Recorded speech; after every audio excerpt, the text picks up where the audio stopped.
Bonjour tout le monde et bienvenue à Opinion d'aînés, une émission qui défend les intérêts des personnes âgées. Au sommaire cette semaine, après les élections, quelles seront les actions du gouvernement fédéral en faveur des aînés? Comment protéger les piétons? La ville de Québec est un modèle pour les personnes de notre âge. Et une entrevue avec un historien de l'humour, ce n'est pas d'aujourd'hui qu'on rigole au Québec. Daniel Bélan est de retour cette semaine. Bonjour. Daniel, comment allez-vous? Ah, ça va bien, heureuse d'être de retour, de vous voir et de voir l'auditoire aussi. Nous aussi, on est heureux de vous accueillir. Oh, c'est réciproque, c'est bien. Dominique Delmas, bonjour. Bonjour Alain, bonjour à tous et à toutes, ça va bien? Oui, vous avez voté? J'ai voté en anticipation, comme et ça. Vous avez maintenant des commentaires sur les résultats, on vous écoute. Ah oui, bon, c'est... Oh oui, fédéral. ben, je constate encore aujourd'hui que c'est le Québec qui mène le Canada, malgré tout, parce que si les libéraux sont élus, c'est parce que le Québec est fort et parce qu'on a détrôné les conservateurs et les Québécois qui auraient dû voter pour le Bloc ont voté pour les libéraux. Alors, c'est un peu un retour à la case départ parce que c'est le 4e mandat de nos amis libéraux, quand même. Et les résultats, finalement, au bout du compte, c'est quoi?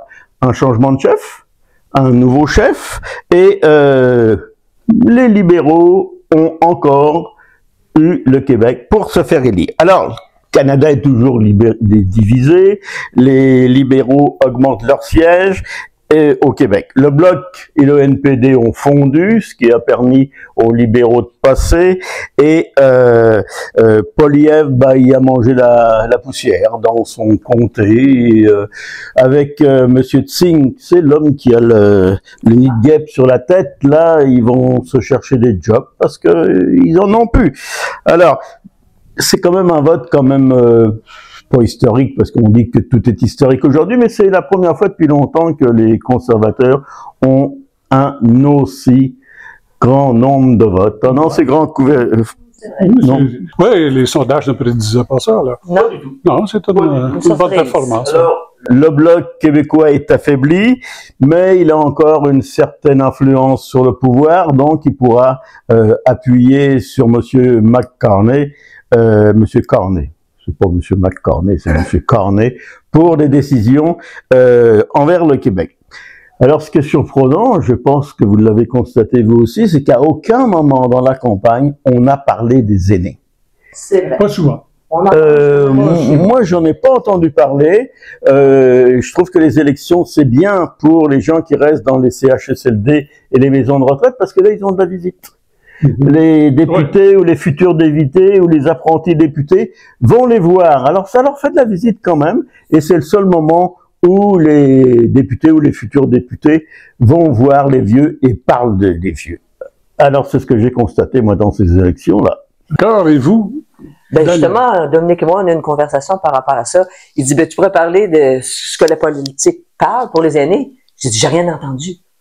Dominique, il dit, moi non plus. Là, c'est ça, le problème, c'est ça. On n'a rien entendu par rapport aux aînés. Ouais, ben, moi, je déplore qu'on n'ait pas assez parlé de logement, surtout pour les aînés, le logement. Il y a des gens qui sont dans la rue, en itinérance. Ah, c'est tellement triste. Et parce que, bon, il n'y en a plus de loyers abordables. Alors, qu'est-ce que va faire le nouveau gouvernement? On le sait, l'enfer est pavé de bonnes intentions. Alors, il va falloir surveiller l'action de très près. Il faudra être vigilant aussi à cause des promesses mirabolantes de baisser les impôts, résorber le déficit en même temps et d'investir en plus en même temps à les services sociaux. Ça ne tient pas debout. L'équation ne balance pas. Ben, c'est des magiciens, Alain. Ouais. Vous n'avez pas compris ça. Ben, les tours de passe-passe, on va ouvrir l'œil et le bon. Okay? Ouais. On va avoir beaucoup de spectacles. Puis je déplore beaucoup aussi que notre voisin turbulent ait pris presque toute la place. Hein? L'élection s'est transformée en un concours de qui est le chef le plus fort pour répliquer à Donald Trump. Celui-ci, Donald Trump veut annexer le Canada? Il peut changer d'idée demain matin, voyons donc. Il menace de nous affaiblir économiquement pour nous conquérir en plus. Dites-moi, qui réussit à faire des affaires en attaquant ses clients? Non, ça ne durera pas. Revenons-en un peu de Trump. Je dis pas qu'il faut pas s'en préoccuper. Je crois qu'on devrait davantage agir sur nos autres problèmes. Déficit financier, risque de récession, logement, santé, processus électoral qui devrait être plus équitable, et ainsi de suite. Alors, c'est à suivre. On verra. Daniel, Oui. vous aussi, vous avez voté. Vous Bien aussi, sûr, vous, bien vous sûr. aussi, vous avez vos impressions. Absolument, absolument. On les écoute. Oui, OK. Alors, je vais faire un genre de petit résumé de politique Canada-États-Unis. Alors, pour résumer, après 36 jours, 5 semaines, on peut dire que c'était vraiment une campagne atypique, à bien des égards. Premièrement, il y a eu le départ de M. Trudeau. Après ça, il y a eu l'arrivée de M. Carney, qui n'était pas connu par la population canadienne et qui n'avait pas d'expérience politique en plus de ça. Alors, finalement, M. Carney a sauvé la barque libérale. Alors, entre autres, dès le début, il est allé en Europe pour trouver des alliés contre les tarifs de Trump. Puis, à mon avis, c'était vraiment très judicieux de sa part qu'il aille de l'autre côté de l'Atlantique. Alors, finalement, il y a 28 millions de Canadiens qui ont été appelés aux urnes. Pour le vote d'anticipation, on a eu des records de 25% de la population ont voté avant la journée des élections. C'est quand même spécial. Alors, c'est 7 millions de Canadiens qui ont voté par anticipation. C'est quand même beaucoup. Selon les spécialistes, c'était une campagne de peur. C'était à savoir quel chef politique serait le plus fort pour négocier avec Trump contre les tarifs. Faire retenir, les sondages ont été particulièrement stables pendant la campagne. Puis finalement, les Canadiens ont donné un gouvernement minoritaire à M. Carney. Mais lors de son discours, lundi soir, il a lancé un appel à l'unité. Ça, j'ai trouvé ça bien. Alors, dans son caucus libéral, on connaît des gens qu'on connaît déjà. Là. On peut retrouver M. Leblanc, Mme Mélanie Joly et M. Champagne. Alors, il va être bien entouré. Et tous ces gens-là ont gagné, évidemment, dans leur comté. Alors, M. Carney a bien su tourner la page par rapport au gouvernement Trudeau. Il a su aller de l'avant avec les problématiques de l'instant, c'est-à-dire la lutte contre les tarifs de Trump.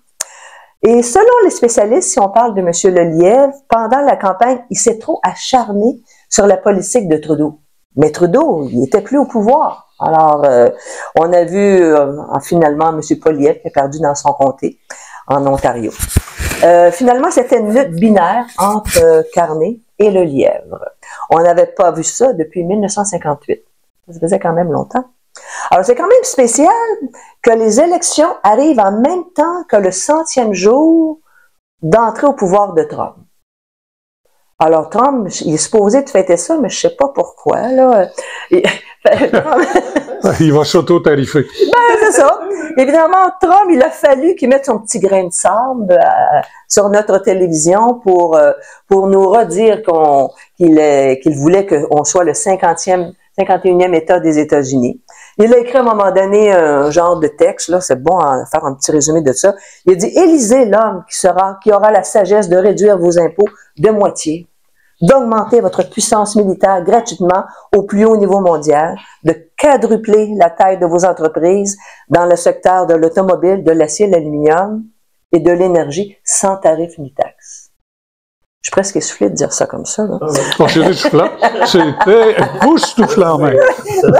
Époustouflant. Donc, finalement, là, je parle de la politique canadienne et américaine, mais finalement, Trump a bousculé la planète entière avec ses tarifs, avec le Canada, la Chine, le Japon, le Mexique, l'Europe. Il a bousculé la bourse au plus haut point. Tu sais, c'était vraiment étourdissant. Mais qu'est-ce qu'il lui reste comme ami? Comme ami, ben justement, là, il y a eu des compagnies qui ont fait des sondages par rapport à l'appréciation des Américains envers Trump. C'est pas joli. Sa cote de popularité chez le public est de 40%. Là, Trump, il doit pas être content de savoir ça. Alors, puis c'est quand même assez rare que pour un président en début de mandat, il y ait une cote si basse que ça, 40%, là. C'est vraiment pas beaucoup. Alors, je termine en disant que par rapport à la soirée d'hier, on va donner un journaliste à demander à M. Carney, c'est quoi son premier geste à titre de premier ministre du Canada? M. Carney a répondu, j'ai dit, je vais aller célébrer, puis je vais aller danser. Mais je savais pas qu'il dansait. Mais avec un gouvernement minoritaire, vous allez voir qu'il est capable de louvoyer. Ah oui! C'est pas facile. Puis en terminant, quand M. Carney a monté sur scène pour la victoire, j'ai aimé la première phrase qu'il a dit, ou plutôt la première question. M. Carney a demandé à son adjoint qui est prêt à travailler à se battre pour le Canada. Alors, j'ai trouvé ça cute comme. Il y avait des volontaires. Je peux lever ma main. Il y avait des volontaires. D'accord. Bon, alors ceci complète le volet politique de l'émission. Et ça m'amène à vous parler d'une bonne nouvelle. Et ça, celle-ci, elle provient de la ville de Québec. On va y aménager des intersections exprès pour les personnes âgées dans 43 secteurs de la ville. Un tapis roulant? Non, mais presque. Ça consiste à du marquage au sol pour mieux signaler les passages piétonniers, des ajustements à la chaussée pour réduire la vitesse des véhicules. Ça, c'est une bonne nouvelle. Une signalisation aussi qui va indiquer la présence d'aînés dans le quartier, un décompte visuel sur les feux pour les piétons et même un banc de repos sur le côté du trottoir. Alors, vous venez de traverser le boulevard péniblement, à petits pas. C'est correct de vouloir vous asseoir un moment. On a le droit de marcher lentement lorsqu'on traverse une rue. Il faut se dire ça, les personnes âgées, là. On n'est pas obligé de courir. On a le droit à la lenteur. Alors, pour ce projet, Québec s'est inspiré de la ville de New York, où les accidents mortels de piétons ont diminué de 25% avec ces endroits qui sont aménagés ainsi. Alors, c'est une initiative qui doit être encouragée. Bravo Québec. Souhaitons maintenant que ce soit implanté ailleurs dans nos villes. Bravo. Pour l'instant, vous êtes allé à l'épicerie et vous avez eu des surprises. Oui, c'est assez bizarre parce que ces grandes surfaces qui nous aiment tellement, qui nous font des spéciaux extraordinaires. Alors, je vous ai déjà parlé de la valse des étiquettes dans les magasins d'alimentation. Et maintenant, c'est le phénomène Trump qui nous affecte parce que on nous incite et nous voulons acheter local. Alors évidemment, les grands magasins nous soutiennent. Pour certains, comme la SAQ, c'est facile parce que enlever des bouteilles, les mettre dans un entrepôt, ça se conserve pour une éternité. C'est sûr que pour les grandes surfaces où il y a des produits délicats, des produits périssables, c'est plus compliqué. Ils doivent les vendre rapidement ou les donner tout simplement, ou simplement les jeter. Alors, les grandes surfaces qui sont fins finaux, ils ont détourné le problème. Ils savent, ils voient que les clients regardent les étiquettes, cherchent les produits qui ne sont pas des États-Unis. Alors, ils ont détourné la vigilance des clients. Dans un supermarché de Waterloo, j'ai trouvé des choux-fleurs et des brocolis réemballés dans des sacs qui portaient la mention « Produits des USA ou du Mexique ». Ou du Mexique. Ou du Mexique. Cherchez lequel. Cherchez lequel. Et alors, ces géants de l'alimentation ne savent pas d'où viennent leurs produits. C'est surprenant. Ils hésitent à savoir si ça vient des USA ou du Mexique. Alors, un supermarché qui vous indique ça veut délibérément vous tromper, c'est sûr. Alors, j'ai vu aussi dans un supermarché IGA, dans les cantons de l'Est, à Cookshire, des salades américaines noyées dans beaucoup d'autres produits avec un immense panneau au-dessus, et je vous le fais voir, qui dit « Produits du Québec ». Produits locaux. Et quand on regarde les salades de près, on voit qu'elles viennent des États-Unis. Et évidemment, notre attention est détournée par le fait qu'on nous a marqué que c'est un produit du Québec. C'en est pas. On a caché des salades américaines dans les produits du Québec. Alors, c'est encore une tromperie bien planifiée des supermarchés. Alors, les compagnies vous diront que ce sont des erreurs, qu'ils ont des problèmes d'employés, tatata. Ça, c'est complètement faux. Ce sont des erreurs faites sciemment et pour tromper le consommateur. Alors, messieurs Ricardo, Martin Matt ou Pierre Maxwin, parlez donc à vos commanditaires. Dites-leur donc que c'est important d'être honnête avec le client si vous voulez que le client reste. Et vous le savez, on doit respecter le client comme vous respectez vos spectateurs. Alors, produits du Québec, faites attention, des fois, on veut nous tromper. Vous le savez, au Québec, on aime bien rigoler. Mais c'est pas d'aujourd'hui qu'il y a de l'humour, hein. Ça remonte à très loin, depuis les Français. Alors, j'ai interrogé sur cette histoire particulière, l'histoire de l'humour, un historien de l'humour. Oui, ça existe. Et il est bon en plus, vous allez voir, il va nous expliquer rapidement, en quelques minutes, le panorama, comment ça a évolué chez nous. Alors, il s'agit de M. Robert Aird. On l'écoute. Je suis avec M. Robert Aird. On prononce Aird ou Aird? Le premier, Aird, à l'anglaise. Aird. Oui, vous savez qu'il y a une rue Aird à Montréal. Je sais, j'ai habité sur la rue Aird. Ah oui, monsieur, ah, c'est vous, d'accord. Tout est dans tout. Tout est dans tout. Bon, écoutez, l'humour au Québec, là, c'est quoi? Un héritage des Français d'abord? Ben oui, forcément, parce que ça a commencé avec sous le régime français, mais là, on parlait plus d'un humour qui était comique populaire. Il n'y avait pas d'humoriste en tant que tel, hein. C'est des gens qui eux-mêmes organisaient la fête et faisaient la fête et participaient à la fête, hein, que ce soit des conteurs, que ce soit des musiciens qui animaient des longues soirées d'hiver. Ça a commencé avec ça, effectivement. Mais ensuite, il y a eu la conquête anglaise, comme on sait, puis évidemment l'influence américaine.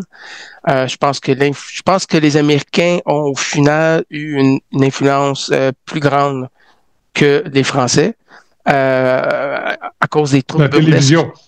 Télévision, au départ, c'est les troupes burlesques dès le tournant du siècle.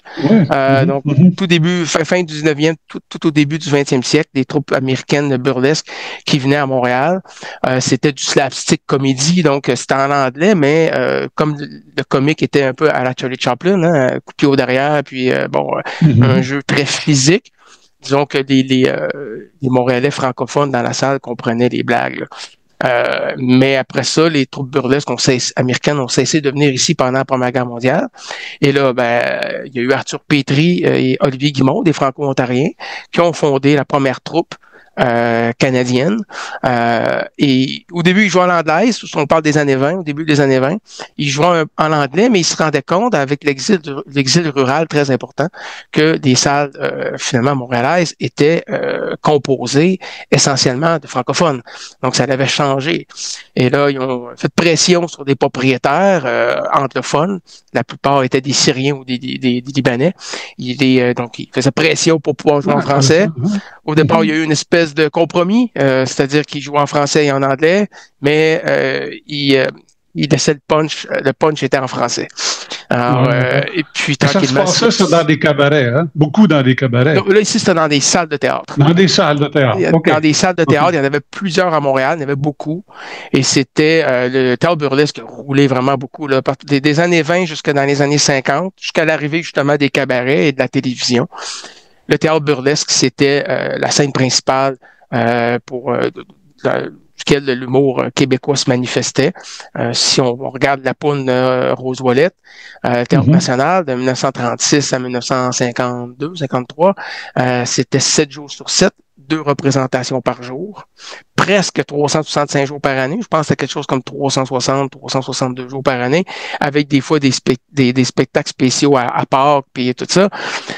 Écoutez, on parle d'une salle de 500 places de la Théâtre national, donc c'est 1000 personnes par jour. Et donc c'est énorme. On parle. C'est énorme, je comprends. C'est des grands succès. Oui, ouais. Exact. Rose Ouellette, elle avait dit dans son autobiographie qu'au moins 3 millions de personnes l'avaient vu. Et je me suis amusé à faire le calcul.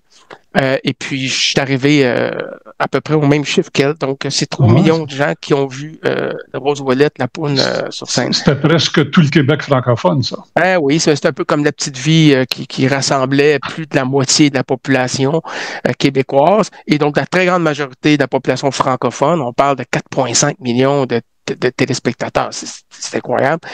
Malheureusement, c'est une chose qu'on ne vivra pas, à l'exception du bye-bye qui arrive annuellement, une fois par année.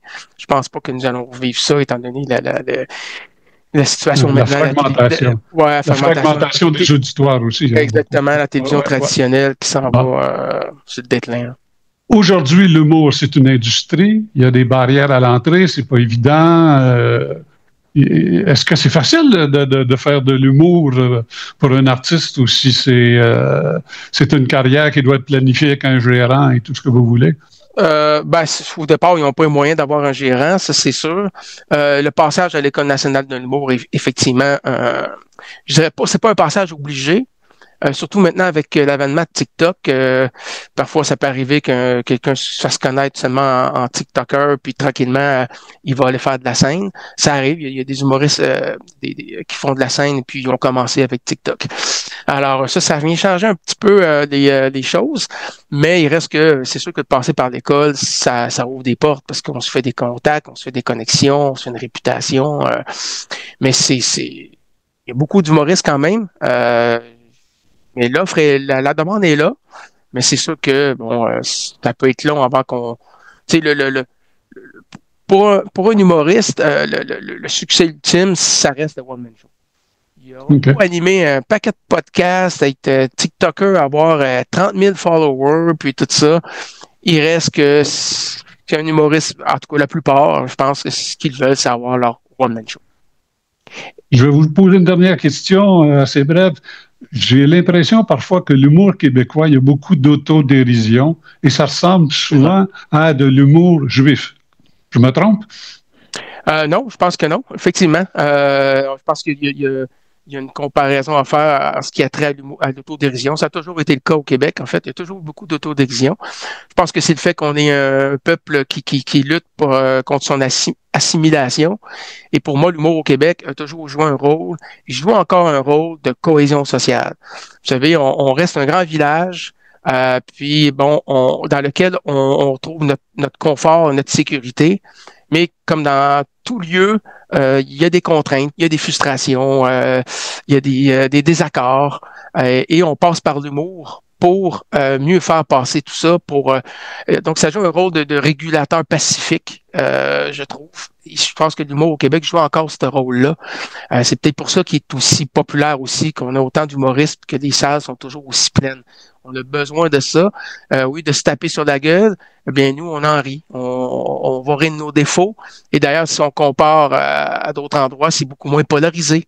Il y en a on nous fait ce reproche-là. Parfois, des Québécois eux-mêmes, des intellectuels vont faire le reproche qu'on n'est pas capable de débattre à part du Canadien de Montréal. Ils n'ont pas tout à fait tort. On n'aime pas la chicane.